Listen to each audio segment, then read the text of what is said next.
Hey guys, what's going on? It's Derek, and I'm bringing you some Battlefield 4 news. Now I know everyone's been talking about it lately on YouTube, so I'm kind of just falling behind in the crowd, but might as well bring you something to entertain you guys. And there's a cheap little headshot out of a jet. I don't know if I'd call it cheap. I got a message at the end of the game about it, but anyways, moving on. Today I wanted to talk about Frostbite 3's idea of vehicles, how their health systems are going to work, and just everything we know so far about customization, ammo, because that's a big concern, etc.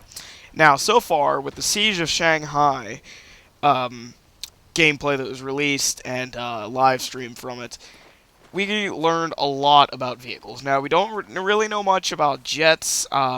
We know a little about the AC-130. We know that that is running on the standard ammo system for Battlefield 4, and it's not Battlefield 2's ammo system. And that is actually, um, you had a set amount of ammo, you had to go with it, you would dump it out, basically. Once you were done using all your ammo, you shot it all out, you didn't get any more, till the commander decided to drop you ammo. And because nowadays there's such a big community, we're going to get a lot of troll commanders who aren't going to do anything. And that's why I hope there's an option to vote to kick the commander. But, the thing about vehicles, right now, you're supposed to have a few shots, at least for tanks and helicopters. They get 14 rockets, 14 rockets. They empty it all out. Then they move on to, what's it called? They empty that out. Then they move on to a stage of no ammo that they have to regenerate. And they have to wait 5 or 10 seconds to get 14 more rockets or one more tank shell, etc. It sounds like a good system. It's a little bit less teamwork oriented, but we can't really get much teamwork nowadays. So, yeah, I really like where they're going with that system. And I'm trying to show as much tank combat as I can because that's what we learn the most about. And your tanks attacking our Jeep. But tanks should be real simple. So far, we know that they should have some slots open, and those are for the primary weapon. You can actually change from using the standard shell, which will be interesting to see what people use. We know so far we have an armor piercing, the standard 120mm, and then an explosive shell. Secondary weapon is the coaxial LMG, which making a return from Battlefield 3. They're probably going to add a few more. Maybe a canister shell again, but not nerf the crap out of it. Countermeasure, IRR smoke is what's available right now. And I think armor would act as a countermeasure, so if they bring back armor, I think that you can't have smoke and armor at the same time, which was kind of OP in Battlefield 3, if you played with tanks a good bit. Optics, we have zoom optics, and again, we're probably going to get night vision or infrared, something like that. Upgrades, so far we have maintenance, and we might get something like increased mobility, increased turret speed, and we actually have separate gunner options, and those are optics and upgrade.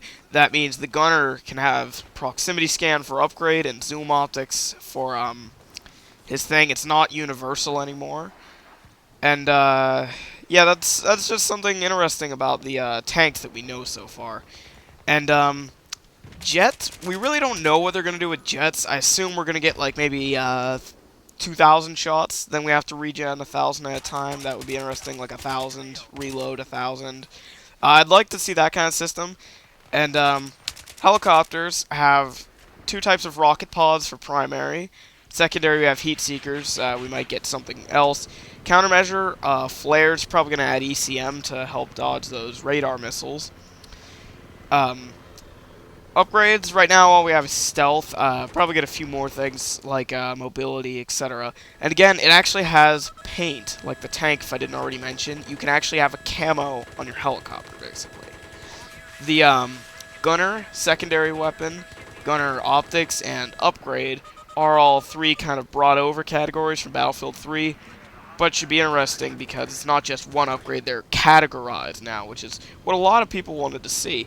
Now, here's something that a lot of people would not expect from Battlefield 4, and that is boats. you can control whether you want a 10-round burst or 25mm nades, 30mm high explosives. Then you get an ATGM, wire-guided missiles that you can guide it in midair. Um, you can have IR smoke for countermeasure, optics, zoom optics, maybe some night vision, all that stuff. It can have paint, and it can also have upgrades similar to what I think the tank will have. And yeah, I'm pretty excited to see what they do with the vehicles, because it's obviously going to be way different from what we're used to. And that's all I really had to cover today. Just a good bit of stuff I've learned about Battlefield 4 from browsing YouTube, Reddit, and believe it or not, there's actually been some few threads spiking on 4chan in the gaming sections. I'd recommend you guys find a thread site and look around a little if you'd like to learn something, or just go to Level Cap, Matemio, one of those big guys on YouTube to learn more. Anyways, I'm out. See ya.